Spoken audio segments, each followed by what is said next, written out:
तो काय पर नहीं आई? भैया कीचड़ में गिरने से उनके कपड़े गंदे हो गए थे, इसलिए कपड़े बदलने के लिए अपनी सहेली के घर चली गई थी। भैया प्लीज दीदी को डांटना नहीं।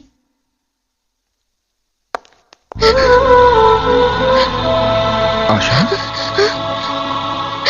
भैया भैया भैया। अरे ए, अरे ए,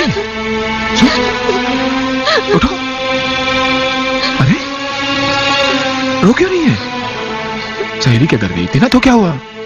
मैं कोई पागल तो नहीं कि किसी भी बात पर डांट दूं। रात बहुत हो चुकी थी और तू घर नहीं आई, इसलिए घबरा गया था। चल रोना बंद। अरे तुझे तो तेज बुखार है।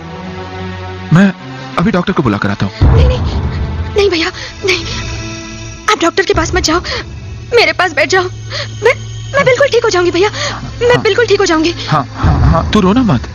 आजा आजा, चल चल। जना साहब देखिए, मैं आशा के बारे में आपसे कुछ बात करना चाहता हूँ। आशा के बारे में कहिए। वो क्या है कि बात कुछ ऐसी है कि फोन पर नहीं बता सकता। मुनासिब होगा आप हमारे घर आ जाएं। जरूर। क्या कहूं, कुछ समझ में नहीं आ रहा है। ये ऐसे हो जाएगा मैंने सोचा भी नहीं था। चाहता तो ये बात मैं छुपा भी सकता था, मगर मैं आपको अंधेरे में नहीं रखना चाहता। अपनी पत्नी की अचानक हुई मौत के गम में मैं अक्सर शराब पीने लग गया। आज आशा ट्यूशन लेकर घर वापस चली गई तो मैंने शराब पीना शुरू कर दिया, मगर थोड़ी ही देर में आशा भागती हुई डरी सहमी सी अचानक वापस आ गई।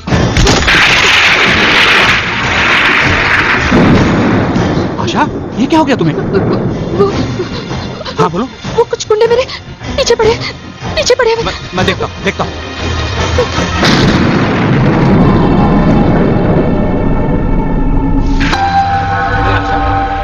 आशा, बाहर तो कोई भी नहीं है। तुम एक काम करो, अंदर अलमारी में मेरी पत्नी के कुछ कपड़े पड़े हुए हैं, जाकर बदल लो। डरो मत, मैं तुम्हें घर छोड़कर आऊंगा। जाओ जाओ। हाँ हाँ।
प्रोफेसर से मिलकर आ रहा हूं।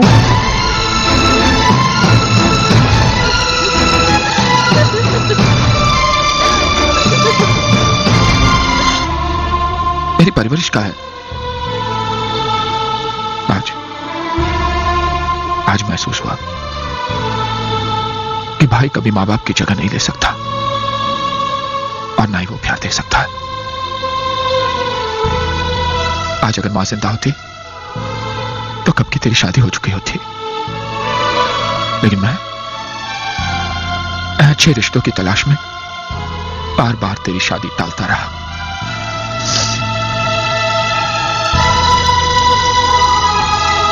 कुछ ही दिनों में तुम्हारी कलेक्टर साहब से शादी होने वाली है। नहीं आता क्या करूं? गला घोट दो, अपने हाथों से मेरा गला घोट दो भैया। पागल हो गई है? जिन हाथों पे बरसों से तू राखी बांधती आई है, तू चाहती है मैं उन्हीं हाथों से तेरा गला घोट दूं? ए आशा, मत रो रे, मत रो। सुन, इस घर की दीवारें टूट कर गिर जाती है, उसी घर के आंगन में लोग अपना रास्ता बनाते थे। मत रो, मत रो। भैया, मेरी शादी कलेक्टर के बजाय प्रोफेसर साहब से कर दीजिए। ये क्या कह रही है तू? हाँ भैया, चाहे मेरी जिंदगी नर्क हो जाए, मगर मैं उस कलेक्टर के साथ विश्वासघात नहीं कर सकती। अगर मेरी जिंदगी में 2 बच्चों के बाप की बीवी बनना लिखा है तो मुझे मंजूर है, लेकिन मैं ये नहीं चाहती कि मेरी वजह से मेरी बहनों की जिंदगी तबाह हो।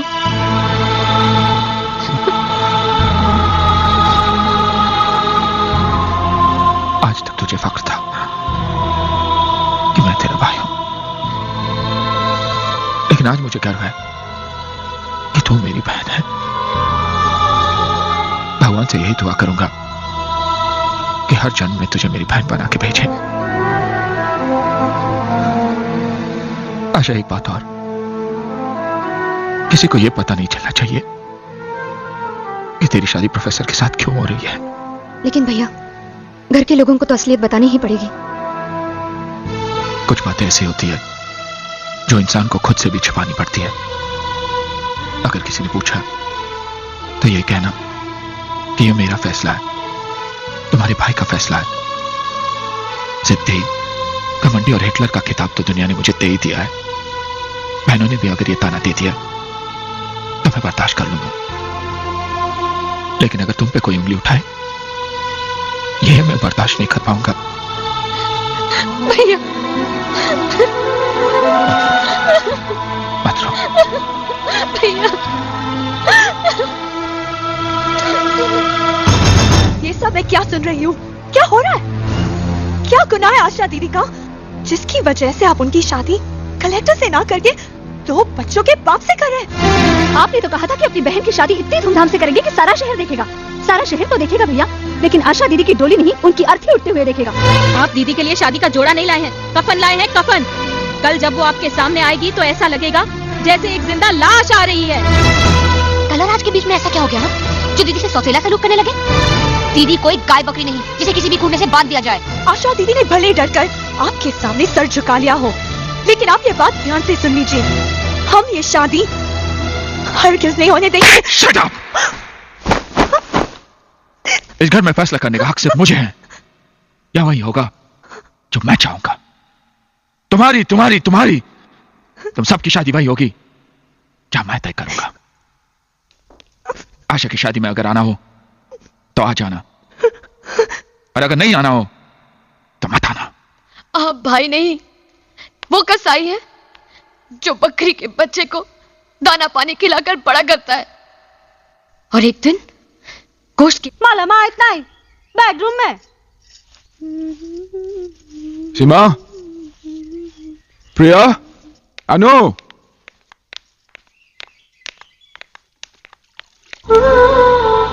शादी तो बहुत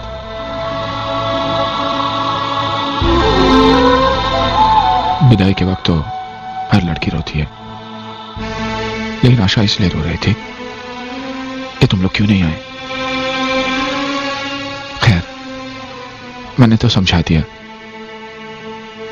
कहने लगी मैंने सीमा पर हाथ उठाकर अच्छा नहीं किया, घर जाकर माफी मांग लो। कहाँ है वो? सीमा कहाँ है? अनु, सीमा, सीमा, सीमा।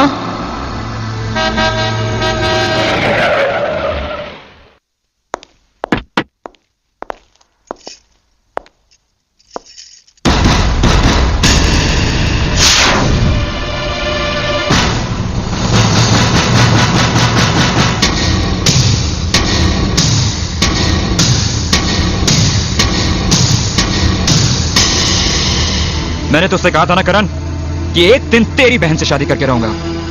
ये देख, तेरी बहन से शादी भी कर ली और कानून ने इस पर अपनी मोहर भी लगा दी। तेरी बहन की मांग में भरा ये सिंदूर और गले में पड़ा ये मंगलसूत्र चीख चीख के कह रहा है कि ये मेरी जीत है और तेरी हार।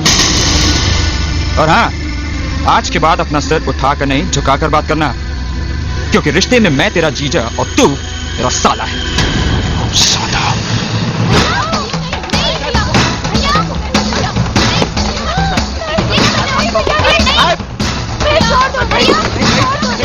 रख दूंगा तुझे साले, घर से अलग कर दूंगा तेरे सर को। समझता क्या तू अपने आप को? मिस्टर करण, राज मेरा पति है और इन तक पहुंचने के लिए तुम्हें मेरी लाश पर से गुजरना होगा। क्यों मार दोगे तुम इन्हें? क्या सिर्फ इसलिए कि उन्होंने मेरी मांग में अपने प्यार का सिंदूर भर दिया? क्या इसलिए कि उन्होंने प्यार किया तो निभाकर दिखाया? हाँ, तुम्हें इनकी जान लेने के बजाय के पैर छूने चाहिए। इन्होंने तुम्हारी बहन की जिंदगी संवार दी, वरना तुम तो मेरी मांग में सिंदूर के बजाय राख भर देते। भैया भैया कहते हैं, हमारी जबान कभी थकती नहीं थी। हमने तुम्हें अपना भाई नहीं, अपना भगवान समझा था, लेकिन तुमने तो ये साबित कर दिया कि तुम अपनी बहनों के लिए भगवान नहीं, शैतान हो शैतान।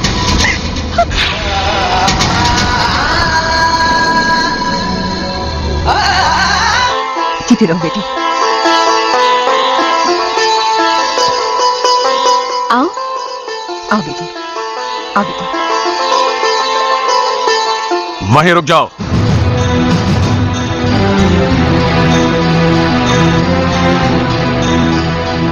इसकी कोई जरूरत नहीं है। ये लड़की इस घर में कदम नहीं रख सकती।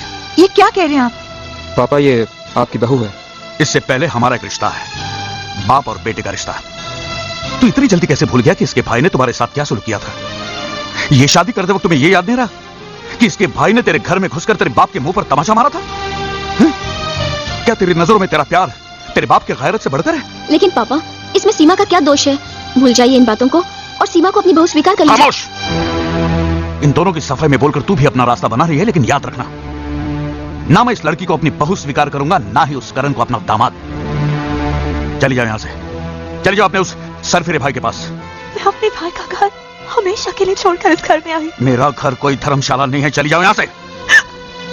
अगर ये लड़की इस घर में नहीं रहेगी तो मैं भी ये घर छोड़ के चला जाऊंगा। तो क्यों अपना वक्त बर्बाद कर रहा है? तू भी चला जा, तू भी चला जा इसके साथ। आप इसे आशीर्वाद देने की बजाय जाने को कह रहे हैं, अपनी औलाद को जाने को कह रहे हैं। हाँ, क्योंकि ऐसी औलाद की मुझे कोई जरूरत नहीं है।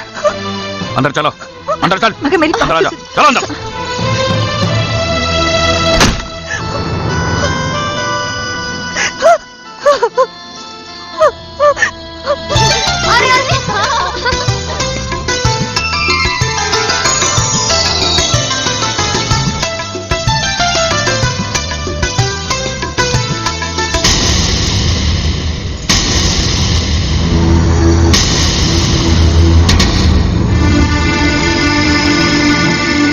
कहां जा रही हो? जिसने तुम्हारे भाई के मुंह पर कालिक पोत दी, उस बहन से मिलने जा रही हो? जाओ, लेकिन वापसी पे इस घर के दरवाजे हमेशा बंद पाओगे।